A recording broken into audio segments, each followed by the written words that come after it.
আসসালামু আলাইকুম, আমি রেবেকা সুলতান আপনাদের স্বাগত জানাচ্ছি আমার চ্যানেল AM লাইফস্টাইল ব্লগারে। আমি আছি রাজশাহী থেকে। কেমন আছেন আপনারা সবাই? আলহামদুলিল্লাহ, আপনাদের দোয়া আমরা সবাই ভালো আছি। আজকে রান্না করব আলতা ভেজে আলু দিয়ে পুঁটি মাছ আর গা মাখা ঝোল।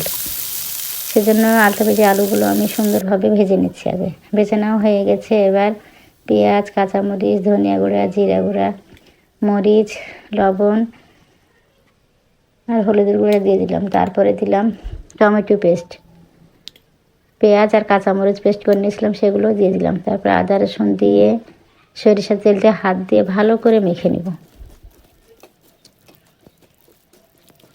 হাত দিয়ে মাখা হয়ে গেলে আমি পুঁটি মাছগুলো দিয়ে আবারও ভালো করে আলু দিয়ে মেখে নেব।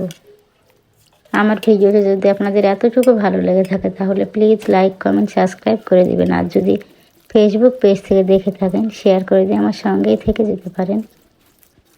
মাছ, আলু সবগুলো তো হাত দিয়ে ভালো করে মেখে নিয়েছে। এবার পরিমাণ মতো পানি দিয়ে দেব।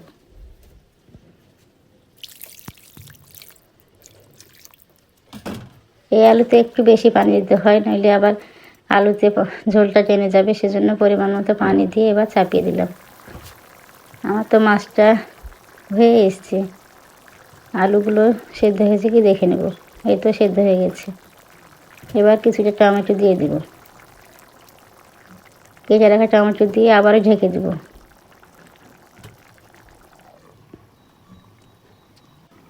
মাছটা তো আমার হয়ে এসছে। এবার ধনে পাতা দিয়ে গ্যাসটা অফ করে রেখে দেবো, পাতিলে রেখে দেবো, কারণ দুপুরে খাওয়ার সময় আবার গরম করতে হবে।